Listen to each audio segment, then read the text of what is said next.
Nawi Abua Lanijaya. Ya. Yang artinya aku cinta negeriku Lanijaya. 7 tahun jadi sebagai sekda di tempat yang indahnya seperti ini. Saya sudah berkeliling Papua, belum semua, tapi saya melihat banyak tentang Papua. Saya sangat kaget waktu lihat Tiom. Kekagetan saya membuat saya 3 kali dalam 9 bulan datang ke sini. Betul. 3 kali. 3 kali. Dan dengan keluarga. Dengan keluarga. Kemajuan di Tiom ini luar biasa. Tiom punya fasilitas rumah sakit dengan 4 spesialis. Spesialis, betul. Yaitu spesial anak, kandungan, kemudian obgyn, dan penyakit dalam. Itu spesialis punya, semua. Tiom punya sekolah unggulan. Berapa buah? Ada 8. 8 Hari ini sekolah. 8 buah.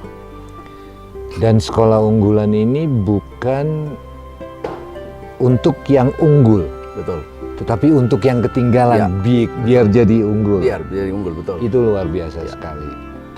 Tiom punya Science Center.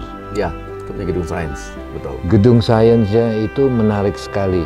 Tidak banyak ada gedung sains atau fasilitas pendidikan yang punya 11 IBM komputer untuk anak-anak.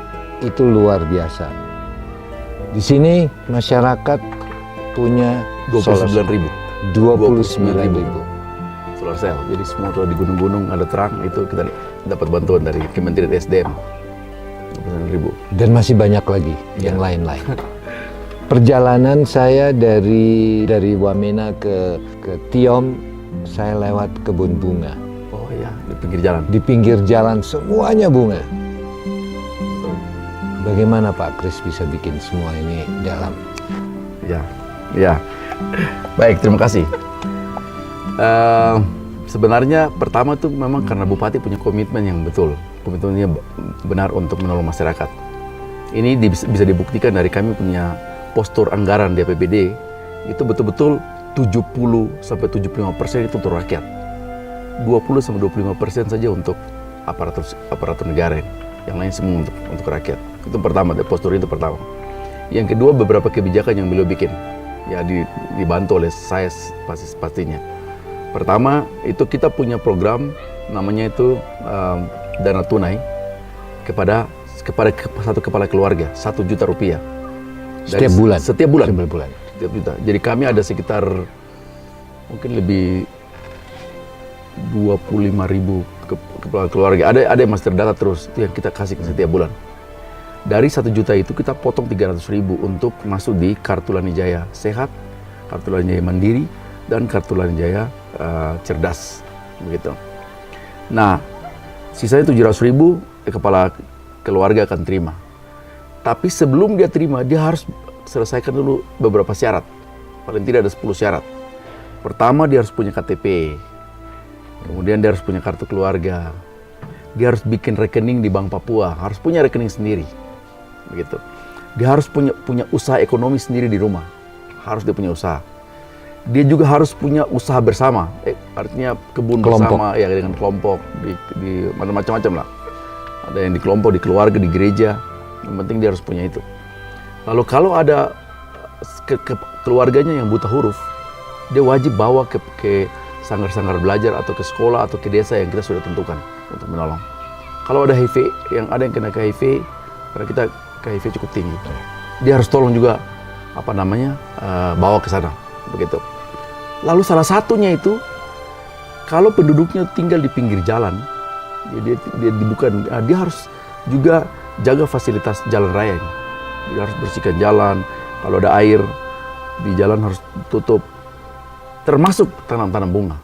Karena itu memang semua di jalan-jalan di mana-mana di jalan utama nih, pasti di kiri kanan itu ada bunga. Bunga apa sih? Yang penting dia hidup dan dia bersihkan jalan. Lalu ke-9 itu dia harus juga bersihkan fasilitas pemerintah, puskesmas, begitu. Sampai ke gereja pun kita masukkan. Artinya memang orang bilang kita sedikit manja karena kasih uang cash kepada mereka. Tapi ini kan otonomi khusus, memang itu uang rakyat kita kasih. Tapi ketika kita kasih, paling tidak pemerintah kita sudah bisa menyelesaikan banyak masalah. Ketika Pak Presiden bilang, KTP harus selesai, KTP gimana KTP, kami bisa selesaikan. Hanya dengan stimulus 700.000, kita punya KTP selesai. Kalau bulan ini semua bisa selesaikan, dia mau terima bulan depan, harus selesaikan bulan ini. Begitu. Tapi kalau tidak, dananya kami tahan. Kita akan tunda lagi. Kita akan tunda sampai dia selesai satu instrumen itu. Buta huruf kita bisa selesaikan. Kami hari ini punya 26.000 orang yang buta huruf. 26.000. Kita target sampai Desember harus 10-15.000 harus selesai. Harus bisa selesai. Nah, sisanya kenapa harus kita atur begitu? Karena satu keluarga ini kan ada yang punya hanya 2 buta huruf, ada yang 3. Kalau yang 1 tuh itu pasti Desember selesai. Karena keluarga itu dia tidak fokus kemana, dia hanya fokus ke satu orang ini. Tapi kalau lebih dari 2-3, ini dia masalah. Dia harus selesaikan 1, kemudian 1 begitu. Nah, kenapa akhirnya tidak bisa manja?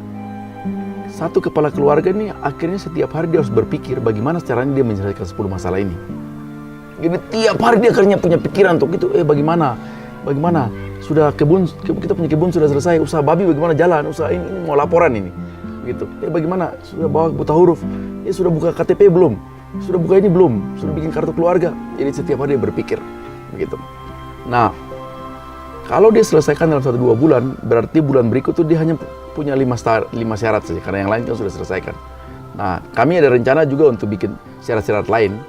Yang penting intinya syarat itu dia untuk kepentingan masyarakat. Satu waktu masyarakat akan membutuhkan. Kemarin Bupati punya ide untuk satu kepala keluarga tanam kopi 200 pohon. Tapi saya bilang jangan angkat dulu Pak, tunggu dulu, nanti syarat lain berkurang, kita munculkan syarat lain.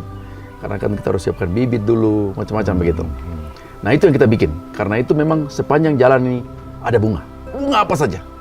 Dan jadi orang masuk ke kota ini, mereka sangat nyaman karena banyak bunga di pinggir jalan. Sampai gitu Pak. Ini yang namanya bahaya. Weh, baru pakai krisan lagi. Wah. Keren ya. Wah, betul-betul. Ini semua sudah jadi sumber materi ini. Dulu pernah ada cerita bahwa jalan dari Wamena ke sini itu banyak pemalakan. 3 kali saya ke sini, saya tidak ketemu satu pemalakan pun. Bagaimana itu bisa diatasi? Ya, memang itu terjadi mulai tahun 2008, 2009 itu masih terjadi, banyak orang. Jadi pokoknya kalau ada misalnya mereka kerja bikin bersih jalan sedikit, kemudian minta uang, palak. Kemudian ada babi yang tertabrak, minta uang, palak. Bersihkan rumput di pinggir, minta uang, palak. Karang-karang mabuk juga, minta uang. Jadi banyak sekali. Karena itu saya dulu kepala Bapeda. Setelah itu Pak Beva percayakan saya untuk jadi kepala dinas PU. Saya lihat ini ada masalah nih dengan jalan sama orang palak-palak. Akhirnya apa yang saya bikin? Caranya itu saya berhenti dengan mereka, kemudian tanya bagaimana, ini ada masalah apa? Oh Pak, ini kita bersihkan jalan. Jadi Bapak bayar 300.000, oke saya bayar. Atau mereka tabrak babi, atau apalah, 300.000, oke saya bayar. Tapi setelah saya bayar, saya sampaikan kepada mereka, Bapak, jalan ini milik pemerintah. Artinya saya punya ini milik kami. Karena itu, karena kalian cari uang di atas jalan ini, kalian juga harus bayar ke kami. Bayar 400.000. Nah, ini terus terjadi. Nanti mereka bilang, aduh Pak, kami tidak punya uang. Terus yang punya berapa uang? 300. Uang yang tadi saya kasih kembali. Lalu dan ini kita pakai waktu untuk juga sosialisasi bahwa ini jalan ini kita punya sama-sama. Kalian wajib jaga jalan. Jalan ini yang membawa makanan, membawa orang sakit, membawa guru-guru ke sini. Dan lama-lama akhirnya masyarakat memahami itu. Mereka terus cerita kepada yang lain, gereja-gereja, kepada masyarakat di pasar di mana bahwa jalan itu penting. Ingat bahwa jalan itu pemerintah punya. Jadi pemerintah, rakyat kita kasih uang, tapi pemerintah kelola jalan itu. Karena itu harus kita jaga. Ini berlangsung, tidak lama. Saya pikir hanya 5 bulan, 4-5 bulan selesai jalan itu bersih. Jadi memang tidak ada lagi yang mau palak. Ada memang 1-2 yang memang betul-betul kita lihat misalnya babinya betul mati. Nah saya ajak ke kabupaten. Oke, kalau memang begitu kita ajak ke kabupaten. Mungkin kita kasih sekalian uang, tapi tidak boleh menghalangi mobil-mobil yang lain. Jadi akhirnya transportasi seperti biasa. Malah ada kejadian yang setelah mereka punya jembatan misalnya ada sedikit miring, lalu mereka mau perbaiki, mereka telepon saya. Bapak, ini ada jembatan sedikit rusak, kami mau perbaiki. Bagaimana kita bisa minta uang kah? Tidak dari sopir. Oh tidak usah. Apa yang kalian ganti? Kami hanya ganti papan 2, kemudian ganti ini 2. Oke, datang ke kabupaten, saya bayar 5 juta, atau bayar 2 juta, atau bayar berapa. Saya kan karena latar belakang teknik sipil, tahu kira-kira begitu biaya. perkiraannya kita bisa hitung. Nah itu yang kita lakukan. Dan kami punya 2 fungsi akhirnya. Pertama itu kita mengurangi orang untuk malas kerja dan mereka bisa berusaha sendiri. Itu Palak ini kan orang malas kerja lalu mereka ini sendiri. Yang kedua akhirnya mereka merasa untuk bisa melindungi aset-aset negara ini. Jalan, jembatan, begitu. Itu akhirnya kita punya keuntungan 2. Jadi kesadaran itu akhirnya dari mereka sendiri. Saya pikir itu yang kita lakukan. Problematika untuk datang ke Tiom ini bagi kita yang adventurer, petualangan nggak ada masalah. Jalan rusak atau apa bukan masalah. Tetapi banyak sekali orang takut tentang keamanan. Ya. Selama ini saya aman. Kalau menurut Pak Kris bagaimana? Ya, sebenarnya yang jelas memang daerah ini kalau dari teman-teman militer TNI Polri memang mereka masukkan Tiom ini sebagai satu daerah merah. Pertama karena memang kita tidak bisa pungkiri ada kelompok-kelompok separatis bersenjata yang ada di sini. Mereka ada di sini. Itu real, ada. Tapi kan mereka tidak setiap hari juga melakukan aksi kekerasan, kontak senjata ini tidak setiap hari. Saya sampaikan kepada teman-teman lain, aksi yang mereka bikin itu tidak ada beda dengan bajing loncat yang juga kerja di jalan Jakarta ke Medan atau itu malah itu hampir setiap hari kalau di sana. Ya di sini nih kebetulan mereka punya musuh itu kan jelas. Mereka tuh paling bermusuhan dengan TNI Polri. Kami yang lain-lain tidak ada masalah. Daun hijau sama daun kering. Daun kering, ya begitu. Coklat sama hijau. Ya. Jadi kita sebenarnya tidak ada masalah. Lalu yang kedua, mereka kan tidak di kota yang tiap hari ada berkeliaran. Enggak, mereka kan di markasnya mereka jauh, itu jauh sekali, jauh. Nah, memang kami sedikit terhalang di beberapa lokasi yang mereka ada. Itu semua di daerah selatan dari kabupaten ini. Dari Balingga, Brua, Balingga Barat, Kuyawage, itu mereka di daerah situ. Tapi kan mereka juga manusia yang punya hati, punya perasaan, punya rasa lapar, punya bisa marah, kemudian bisa sedih juga. Jadi pendekatan itu yang kita lakukan. Nah, saya selama ini intens sekali untuk melakukan komunikasi dengan mereka. Saya sampaikan kepada mereka, teman-teman, kita boleh berbeda ideologi. Kalian memperjuangkan Papua Merdeka, tapi hari ini kalian masih bagian dari saya. Ketika kalian bikin baik tinggal di tempat bupatimu Beva, sekdanya saya. Begitu. Karena itu kita juga wajib bantu. Kita kasih bantuan, beras yang raskin atau apa, kita juga kasih kepada mereka. Tapi ketika kalian bikin kejahatan, maka kriminal itu polisi, aparat keamanan harus bertindak. Itu sudah aturan, begitu. Dan ini kita sampaikan terbuka. Saya berkali-kali ketemu dengan mereka. Saya pikir betul-betul mereka rasa kemanusiaan itu memang muncul. Mereka lihat kita mau marah, tapi saya jelaskan, bahwa ingat bahwa ini saya punya dokter-dokter ada di sini, ada perawat. Kita akan bangun ini, mereka ngerti. Mereka ngerti lalu minta beras. Saya pikir itu hal yang biasa lah, itu sangat manusiawi. Mereka juga perlu makan di situ. Begitu, apalagi kalau mereka lihat ada pengusaha-pengusaha yang pengusaha dari luar, orang luar lalu bisa dapat banyak fasilitas, makan, segala macam karena proyek itu. Kan dari sisi orang asli, wah saya juga mau seperti itu. Akhirnya kadang-kadang, dulu waktu saya kepala PU, semua saya punya alat-alat berat yang di seluruh mereka punya markas. Tidak pernah itu pengusaha yang jaga, teman-teman yang jaga.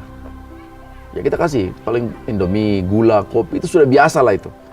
Nanti kadang-kadang kalau ada hari-hari besar, kontraktor kan harus turun libur ke Wamena atau libur ke Jayapura, libur ke Makassar. Mereka lapor, Bapak ini kami libur. Oh boleh, semua kunci-kunci alat berat kasih di sini. Nah saya titip ke mereka. Titip aja, tunggu aja mereka jaga.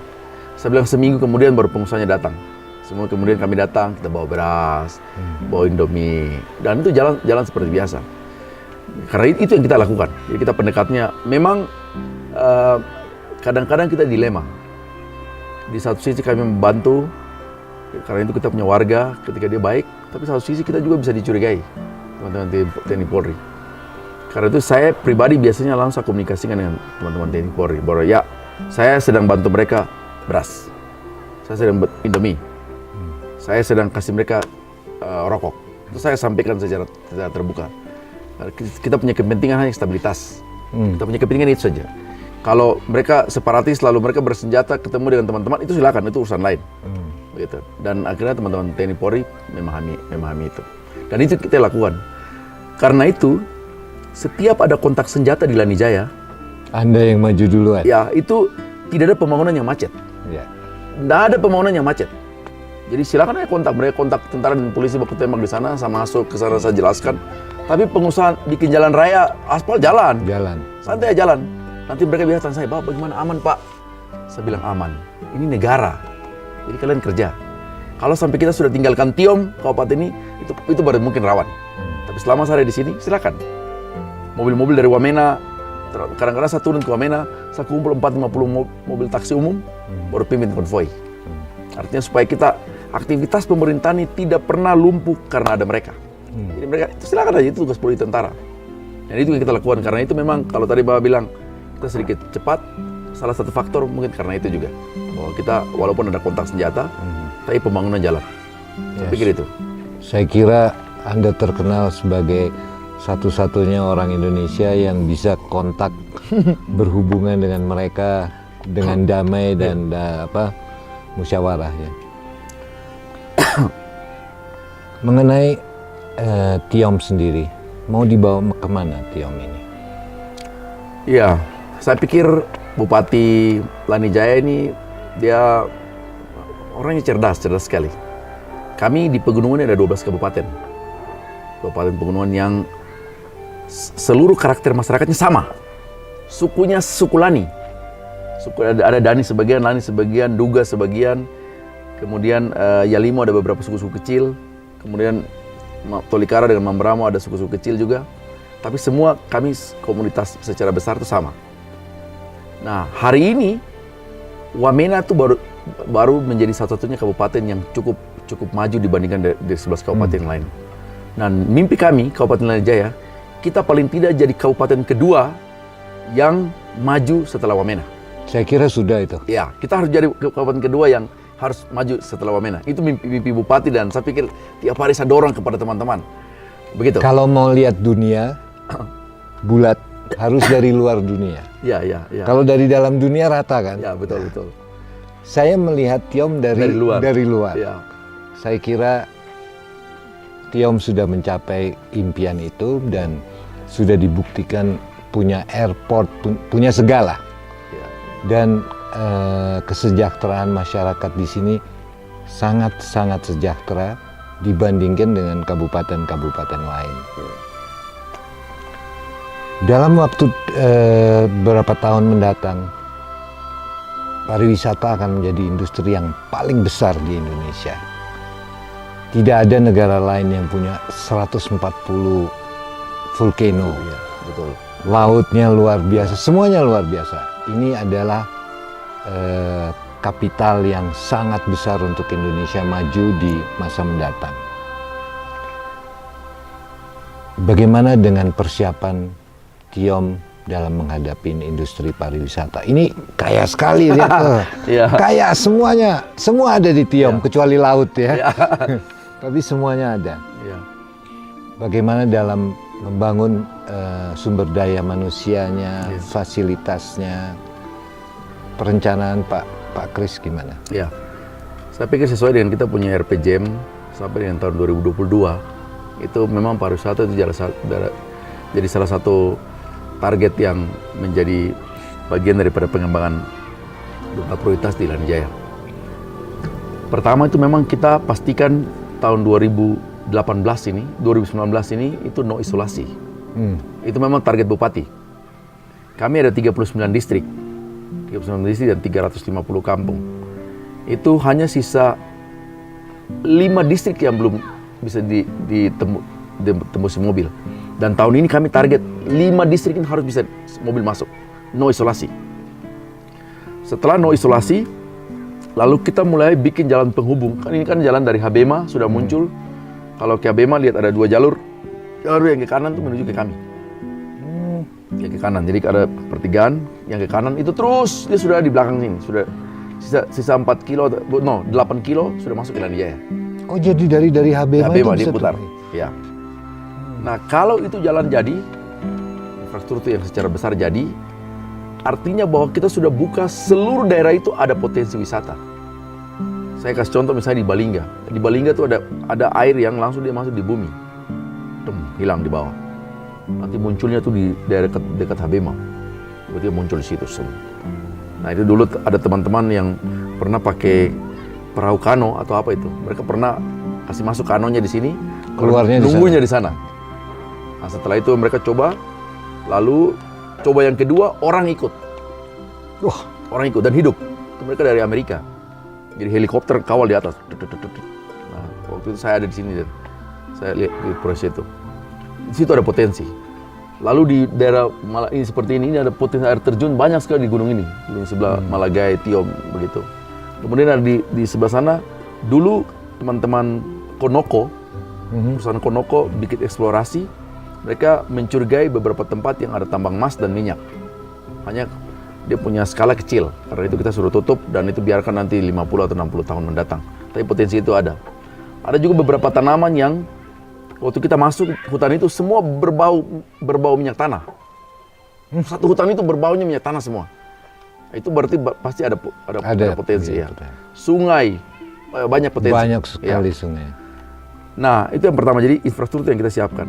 Yang kedua, masyarakat kan masih menganggap hal itu sebagai hal yang hari-hari di rumah dan dia tidak punya potensi uang. Begitu. Karena itu secara perlahan kita mulai, ini beberapa orang kemarin pariwisata sudah mulai siapkan beberapa orang untuk mulai latihan para layang. Sehingga kalau sudah bisa latihan para layang, dia yang menyiapkan tempat itu untuk para layang. Jadi orang naik, siapkan terjun. Karena ini kita punya gunung banyak. Ini bagus sekali untuk para layang. Gitu. Itu kita siapkan.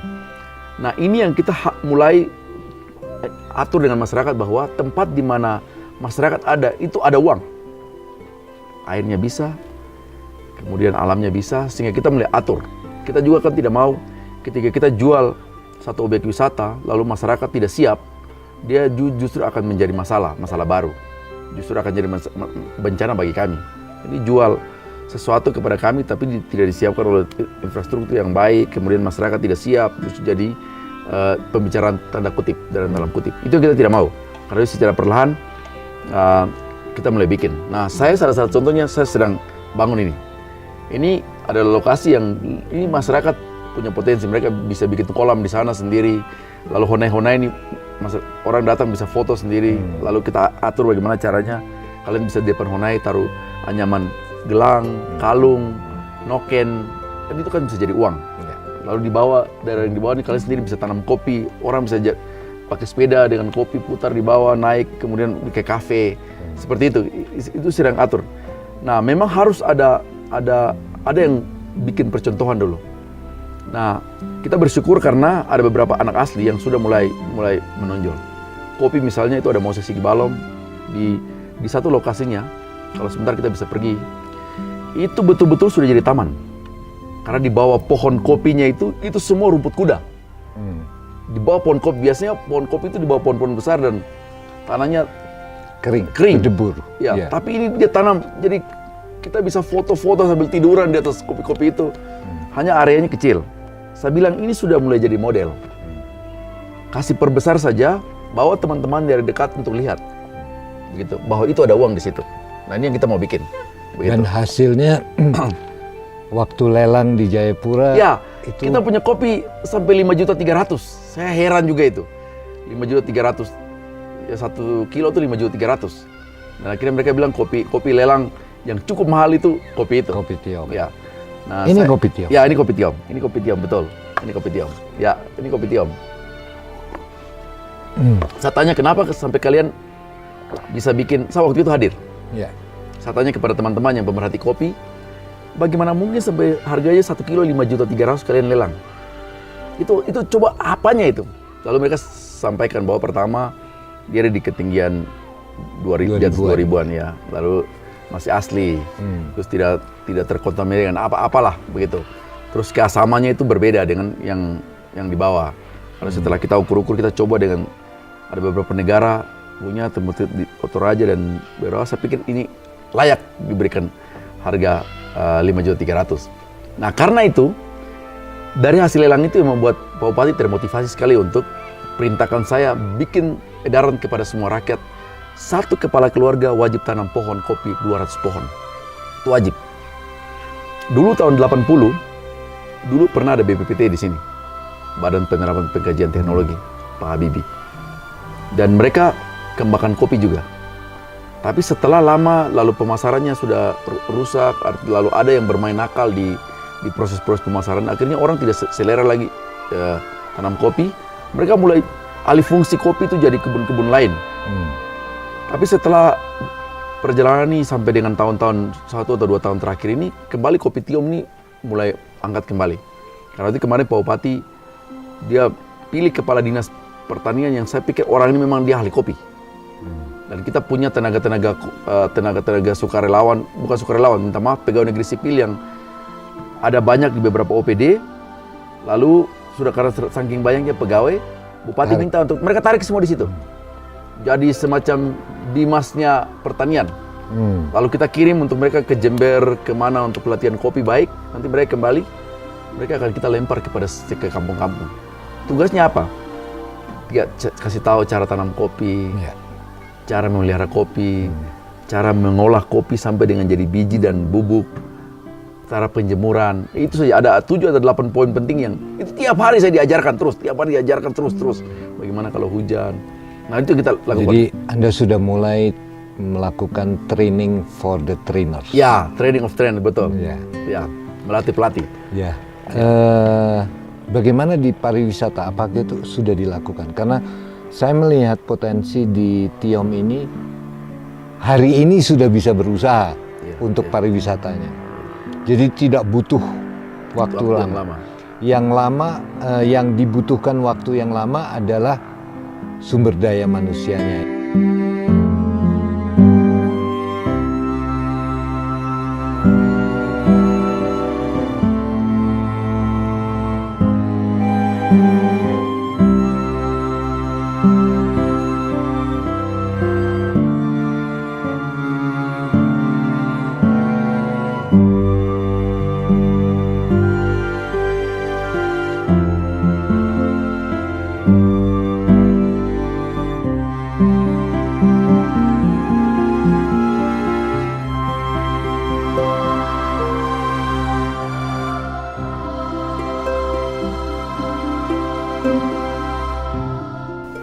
Apakah sudah ada pengiriman siswa-siswa untuk pariwisata? Ya, di pariwisata sebenarnya sudah hampir 4 tahun belakangan ini kita sudah ada mahasiswa pariwisata. Saya tidak ingat jumlahnya, tapi kalau ke Hotel Yasmin Jayapura, saya satu waktu ada di Hotel Yasmin Jayapura, lalu saya masuk, tiba-tiba ada yang menyapa saya, "Bapak, selamat sore." Loh, saya lihat, loh, kenapa ini ada anak Tiom? Saya tanya, sekolah di mana? Bapak saya sekolah di SMK Pariwisata. Mereka mau masuk ke D3 Pariwisata, magangnya di situ. Lalu saya lihat ada anak-anak yang praktik, itu anak-anak saya. Saya bisa dapat gambaran sedikit, lalu manajernya jelaskan bahwa ya, ada anak dari Lanijaya, ada 4 orang yang mereka magang di sini. Dan kami sedang seleksi. Mereka magang selama 3 bulan. Jadi 1 bulan itu kami taruh di bagian luar hotel. Begitu. Terus tambah lama, tambah ke dalam. Ya, tahun berikut kita ke dalam sampai 2 minggu terakhir kami taruh di kamar. Di kamar. Suruh tidur di kamar, suruh nikmatin ini. Nikmati kamar, lalu beberapa barang kita taruh dan sengaja kita lihat masalah kepercayaan, apakah dia bisa ini menjaga kepercayaan tamu di kamar, barang-barang yang tertinggal dan lain, coba begitu. Dan berhasil. Dari 4 itu kami ikuti, 3 sekarang ada di Jakarta. 1 ada di Australia. Nah, itu yang saya tahu. Tapi di data juga, di data dinas pendidikan yang kita terima juga, ternyata memang ada banyak kita punya teman-teman, ada anak-anak sekolah yang sedang ada di Bandung ambil pariwisata, Di Bali sedang ambil pariwisata. Mereka semua belum selesai. Karena ada yang baru semester 1. Wah, ini pariwisata banyak ini. Nah, ini yang mereka, saya sudah kasih tahu kepada dia, ini yang mereka jadi potensi untuk kembali dan kembangkan. Kalau anak asli sendiri, mereka yang bicara kepada mereka punya keluarga, saya pikir dia lebih gampang 2 kali lipat daripada kami yang bicara. Kalau kita yang bicara ini kan perlu waktu beberapa kali. Tapi kalau mereka bicara, mereka bisa pakai bahasa mereka sendiri. Kemudian yang bicara ini kan anak asli sendiri, dan itu bisa menolong. Tetapi Pak Kepala Dinas Pariwisata ini kami sudah dorong sekarang untuk dia data dulu seluruh potensi pariwisata yang kelihatan. Air terjun ini belum yang kelihatan, belum yang tidak kelihatan. Yang tidak kelihatan itu misalnya kebun kopi, nanti kan harus tanam. Tapi air terjun, gua kelelawar. Kami di sini ada gua kelelawar yang satu kali kelelawar keluar itu ribuan ekor, gitu. Tapi setelah itu waktu dia masuk lagi, ada juga goa yang dalamnya itu burung nuri. Burung nuri yang kecil. Kecil. Yang sekali mereka keluar, suara mereka itu seperti satu lagu. Kalau irama lagu, kalau mereka keluar. Jadi terbang seperti ada goanya di sini. Kita punya goa itu. Dan ini kan kita sedang data itu, begitu. Setelah itu, yang berikut siapa yang ada di situ? Kepemilikan ini siapa yang punya ini? Sehingga kita tidak salah. Kalau kita minta izin untuk bikin perbaiki dia punya halaman, itu kita tidak salah orang. Karena ada yang hutannya di situ, tapi tidak ada orang. Pemiliknya ada tinggal di mana? Nah, ini yang sedang dikerjakan oleh teman-teman pariwisata. Sebenarnya kemarin kita punya lokasi ini sudah bisa masuk untuk pon untuk para layang. Tetapi saya tidak tahu ada pertimbangan lain, akhirnya dipindahkan. Padahal kami Lani Jaya kita sudah 12 atlet para layang yang punya sertifikasi, termasuk saya. Artinya kita sudah bisa terbang, dia 18 kali bisa manuver, bikin manuver sampai tandem. Kami sudah punya 2 payung tandem. Dan kita punya pelatih itu kan Pak Kapolres, sekarang dia dipindahkan di Wamena. Kita sudah coba, ini lokasi-lokasi kita sudah coba semua, terjun dari mana, kita sudah coba beberapa kali. Tapi memang karena anak asli sendiri yang terjun belum ada. Ini gitu? Iya, ya, kita kemarin latih 2 orang, tapi dia baru 2 kali terjun langsung mungkin ya orangnya tidak siap di situ ya. Tapi ya tidak apa-apa, tapi ada potensi lain. Jadi yang kita lakukan mulai pada tahap itu. Kita belum mulai masuk mendalam. Rencana kita setelah data ini kita mulai siapkan apa yang kita butuhkan di masing-masing objek itu. Misalnya kita butuh jalan masuk ke situ. Itu baru kita mulai persiapan kedua untuk mulai masuk. Karena itu data-data itu yang sedang kita siapkan.